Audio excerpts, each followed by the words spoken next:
Sebelumnya, setelah Hansen berhasil keluar dari sarang Raja Semut Iblis Bawah Tanah, Hansen pun kembali ke kapal kristalnya dengan mendapatkan banyak hasil buruan. Dia telah berhasil mengumpulkan 23 semut iblis dan 7 semut iblis darah dewa. Dia mengira dia mungkin bisa mengumpulkan lebih banyak, tetapi mungkin terenggiling cukup beruntung untuk menelan beberapa. Dia memiliki 2 tas yang merupakan campuran telur biasa dan telur mutan. Ada total 900 tersebar di kedua tas itu. Setelah itu, Hansen dengan cepat meletakkan telur Raja Semut di atas meja kristal. Dia memanggil tombak membaranya dan langsung melemparkan teknik tombak naga beracun langsung ke atasnya. Telur Raja Semut itu keras, tapi tetap saja telur itu kekuatannya tidak setengah dari cangkang Raja Semut.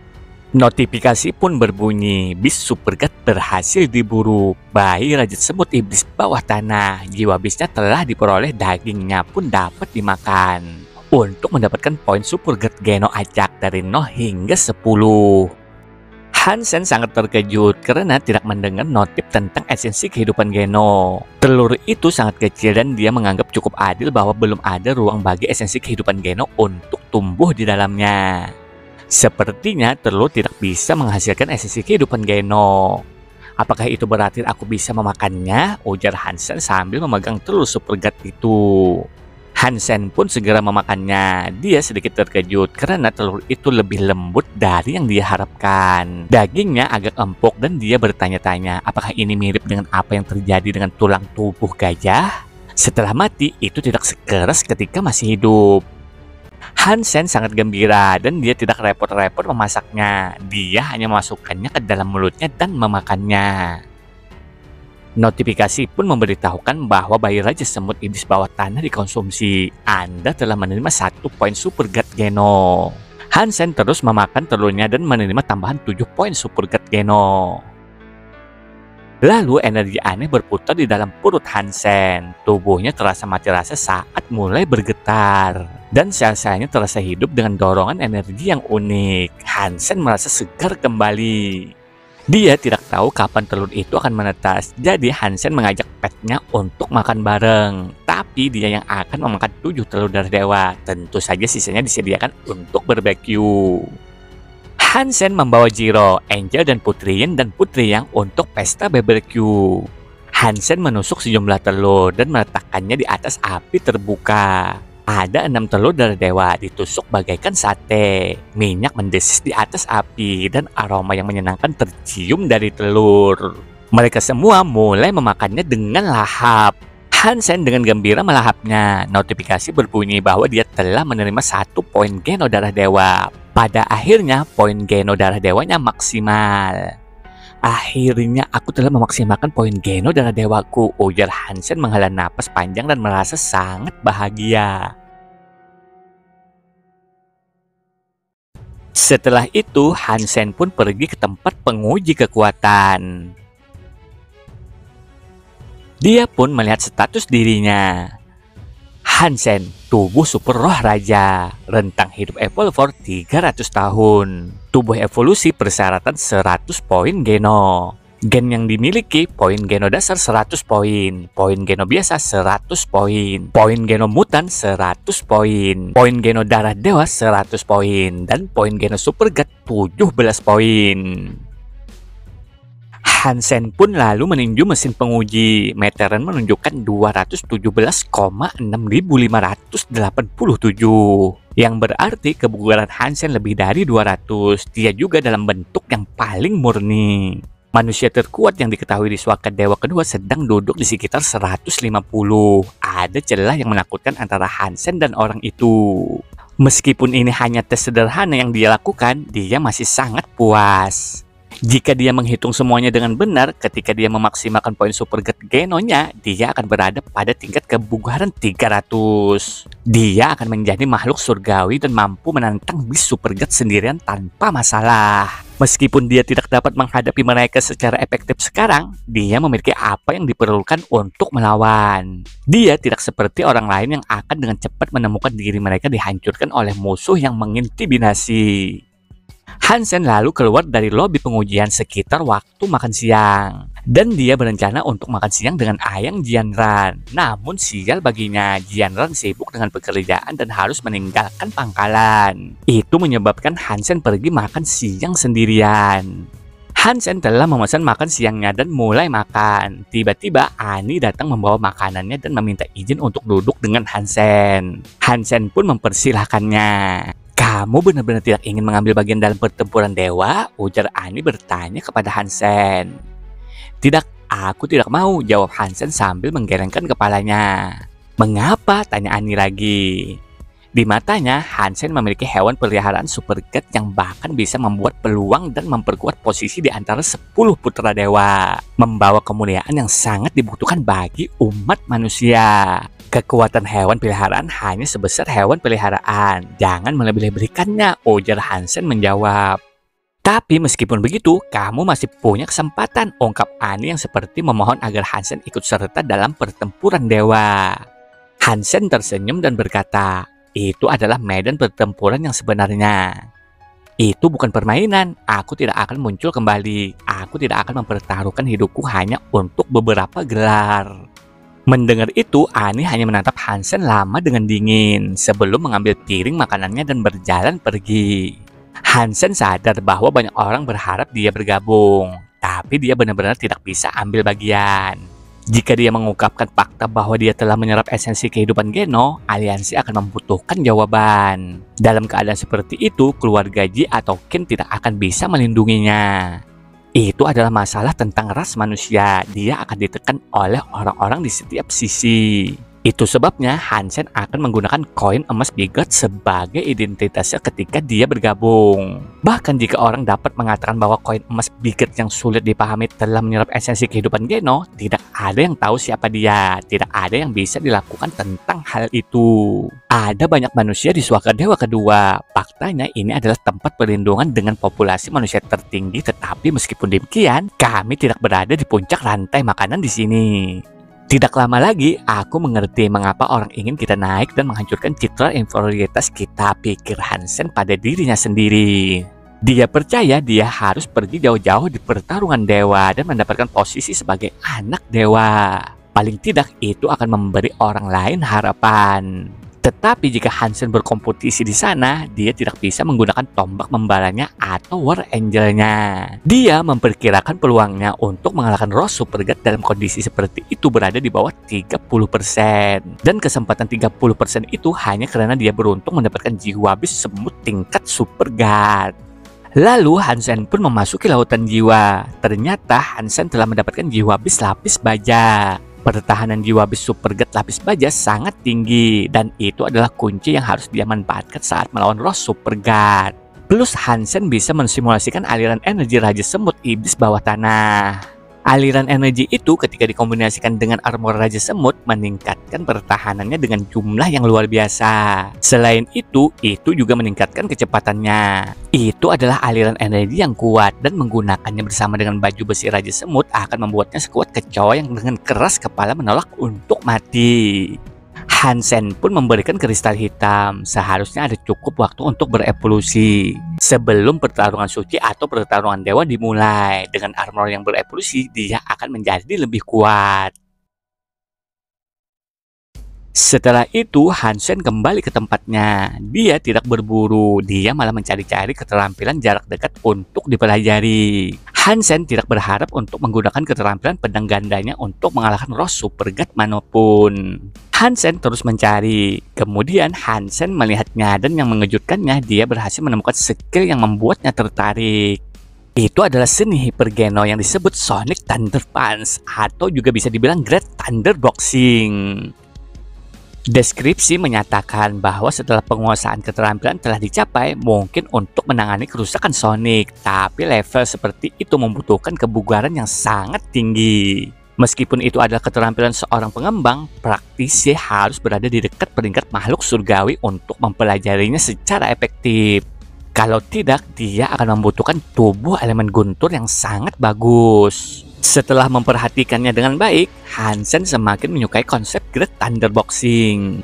Meskipun dia tidak memiliki bangunan guntur, dia dapat dengan mudah mensimulasikan aliran energi rubah perak untuk memiliki elemen guntur. Jika dia melakukan itu, Great Thunderboxing akan mudah baginya. Hansen mengira skill ini benar-benar bisa bekerja, tapi dia tidak berani membelinya di Senha. Jika dia akhirnya menggunakannya di pertarungan dewa, akan mudah bagi seseorang untuk mencari catatan siapa yang membelinya belakangan ini. Biasanya catatan pembelian dirahasiakan di komputer pusat sesuai dengan hukum aliansi. Tapi untuk amannya, Hansen ingin menghubungi Lee Xinglun dan bertanya padanya.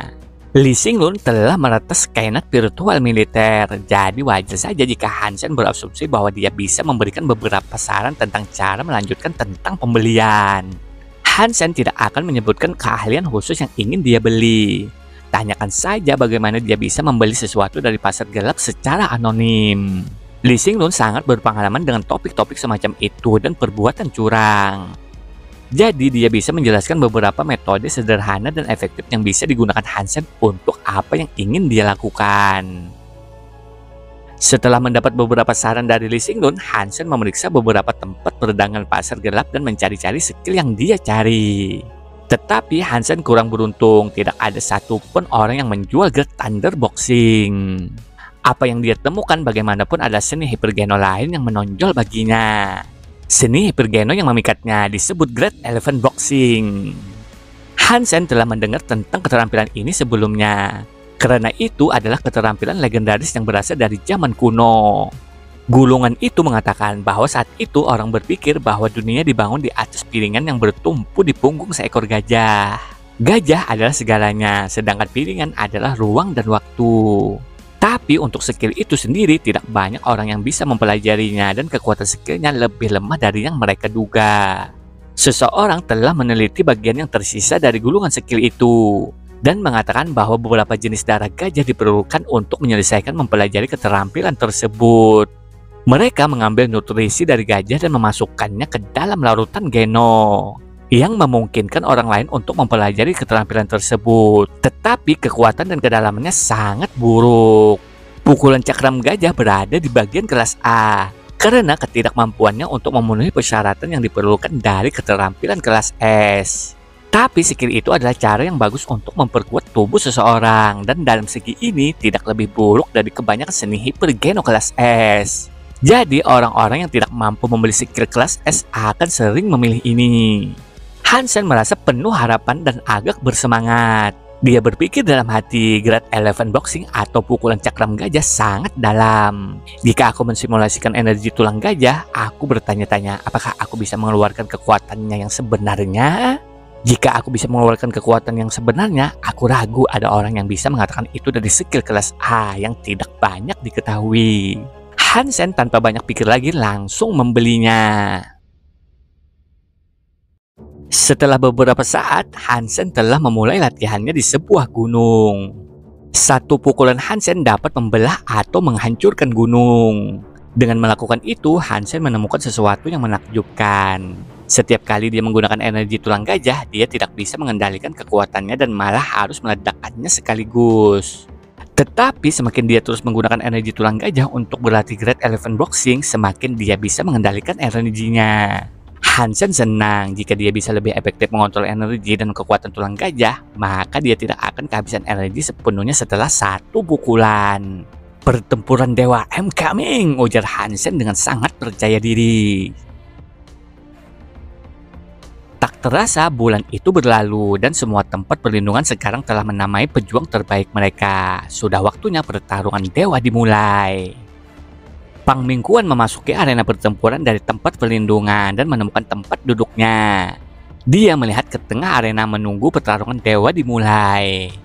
Manusia di suaka dewa kedua tidak begitu antusias dengan pertarungan dewa. Fokus utama manusia datang adalah pada pertarungan dewa yang terjadi antara manusia di tempat perlindungan mereka sendiri. Sehingga mereka bisa melihat siapa yang terbaik. Tetapi ketika datang ke pertempuran dewa yang sebenarnya, minat dengan cepat berkurang. Banyak manusia akan memilih untuk menyerah mengikuti kualifikasi mereka. Karena pertempuran yang akan datang adalah hidup dan mati.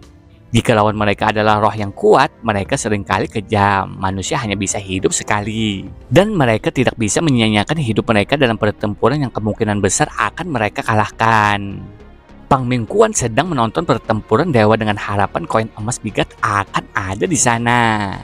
Karena dia ada di suaka dewa kedua dan juga petarung ulung. Menurut Pang Mingguan, koin emas bigat kemungkinan akan bersedia untuk berpartisipasi.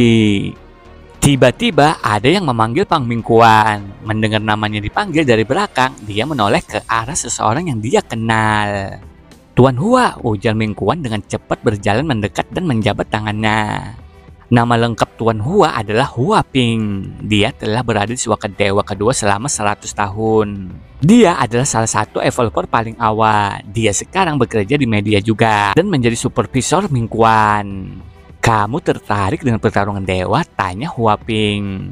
Di sini dijelaskan fakta bahwa tidak ada yang bisa merekam video atau mengambil gambar dari pertarungan dewa.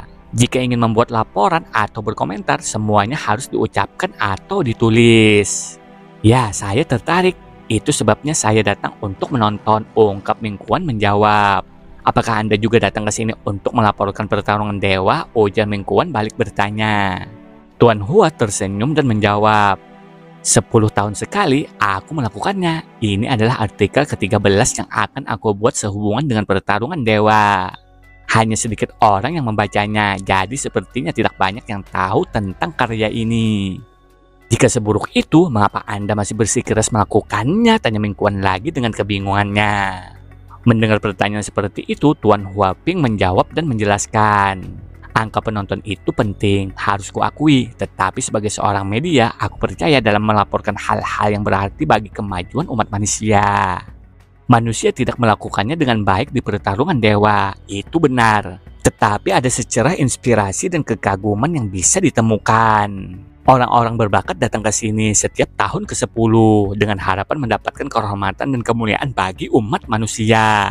Terlepas dari apakah mereka menang atau kalah, mereka adalah pahlawan tanpa pamrih. Tapi sekarang aku khawatir kemuliaan telah menjadi lebih menonjol di hati manusia. Hanya kemenangan dan kesuksesan yang menentukan nilai seseorang saat ini. Manusia gagal diremehkan dan itu adalah sesuatu yang tidak dapat ditanggung oleh siapapun. Aku membuat catatan dari pertempuran ini sehingga pesaing di masa depan dapat mempelajari sesuatu." Mendengar itu, Pang Mingguan memberi hormat pada Tuan Hua. Seorang pria media dengan nilai dan integritas seperti itu jarang terjadi, dan bahkan Pang Mingguan sendiri tidak yakin bisa melakukan hal yang sama. Mereka berdua pun asik mengobrol sambil menunggu pertarungan dimulai. Pang Mingguan meneliti daftar peserta dengan seksama dengan harapan menemukan koin emas bigat. "Dia benar-benar ada di sini," ujar Mingguan berseru ketika dia menemukan nama koin emas bigat di daftar petarung. Hua Ping tampak bingung. "Apakah kamu punya teman yang ikut serta?" tanyanya ke Mingguan. "Ya," jawab Mingguan. Meskipun dia belum pernah bertemu dengan koin emas bigat atau bahkan bertukar kata dengannya, dia menghargainya sebagai teman baik, bahkan dia menganggapnya sebagai sahabatnya. "Berapa nomor medan pertempuran temanmu? Biarkan aku melihat apakah dia melawan roh," ujar Hua Ping. Mingguan dengan cepat memberitahukannya. Hua Ping adalah seorang ahli, jadi dia bisa memberitahunya dengan cepat apa yang akan dilawan koin emas bigat. "Koin emas bigat dan emas hitam, temanmu tidak beruntung. Emas hitam adalah roh kerajaan yang sangat kuat. Dia memiliki baju besi yang hampir tidak bisa ditembus. Bahkan senjata kelas darah dewa memiliki kesulitan besar untuk memberikan kerusakan padanya," ungkap Hua Ping sambil menjelaskan. Setelah apa yang Hua Ping katakan padanya, Pang Mingguan mulai khawatir. Dia tidak ingin koin emas bigat melawan sesuatu yang sangat kuat. Kedua pejuang memasuki medan pertempuran mereka. Seorang pejuang tingginya 3 meter dan menggunakan baju besi hitam. Dia tampak menakutkan. Gerakannya hampir seperti robot mekanik dibangun dari baja. Petarung lainnya terlihat cukup kuat dibandingkan dengan apa yang diharapkan dari manusia. Namun dia mengenakan baju besi ungu yang terlihat relatif tipis di sebelah lawannya. Roh hitam emas berteriak dan mengangkat palu yang dia pegang. Melihat itu, Pang Mingguan merasakan kekuatan yang mengancam. Karena dirinya sendiri seorang evolver, jadi dia bisa merasakan kekuatan yang ada di palu roh hitam emas. Temanmu sepertinya agak lambat, kemampuannya berfokus pada kekuatan. Jika itu benar, dia tidak akan berhasil melawan musuh seperti roh hitam emas. Kekuatan musuhnya tidak terbatas, jadi kecuali dia adalah salah satu manusia terkuat dalam sejarah, ujar Huaping mengungkapkan. Pang Mingguan tidak melihat koin emas biget menghindar, dan koin emas biget juga tidak menarik senjata. Dia menyaksikan dengan gugup. Saat palu roh hitam emas mengayun bersiap untuk mendarat di kepala koin emas biget, dia mengeluarkan tinju kanannya dan meninju palu. Tinju itu menghancurkan palu menjadi berkeping-keping. Huafing dan Pang Mingguan sangat dibuat terkejut. Mereka bahkan tidak dapat memahami kekuatan yang ada di kepala tangan itu untuk menghancurkan palu logam raksasa seperti itu. Huaping paling terkejut. Dia telah menyaksikan banyak pertarungan dewa selama bertahun-tahun dan memiliki banyak pengetahuan tentang banyak pertarungan di sana, termasuk roh emas hitam. Dia adalah pejuang yang luar biasa. Dia mungkin bukan yang terkuat, tapi dia memiliki banyak kekuatan terhadap baju besinya yang tidak bisa dihancurkan dan palu besar yang menakutkan. Banyak Apple Port telah mati atau setidaknya terluka parah dalam pertempuran dengannya. Banyak senjata darah dewa telah dihancurkan oleh palu itu juga. Tapi sekarang palu yang sama itu telah dimusnahkan sama sekali oleh kepalan tangan manusia. Pemandangan itu tak terbayangkan, dan itu adalah jenis kisah yang hanya sedikit orang percaya. Huaping hanya bisa menatap koin emas biget dengan mulut ternganga. Dia juga lupa menulis laporannya. Di medan pertempuran, setelah Hansen menghancurkan palu, aliran kekuatan mendidih di dalam tubuhnya sekali lagi. Melihat roh hitam emas sendiri terkejut dengan apa yang baru saja terjadi, Hansen melangkah maju dengan kekuatan yang memecahkan suasana. Tepat di depan wajah roh itu, Hansen meninju lagi. Tinjunya berdengung dengan keras dan melintas ke wajah roh hitam emas. Sang roh hitam emas berteriak dan menyilangkan tangannya dalam upaya untuk memblokir serangan yang masuk. Boom! Armor, lengan, dan tengkoraknya hancur di bawah beban pukulan Great Eleven Boxing. Tubuh roh hitam emas dihancurkan dan diluncurkan keluar dari medan pertempuran. Tidak bisa dipercaya, itu adalah kemenangan satu pukulan. Jika dia benar-benar manusia. Tunggu, coba kulihat, ujar Huaping sambil menggerakkan tangannya ke atas ke bawah untuk mencari dan membalik-balik ke halaman, memindai daftar pertempuran.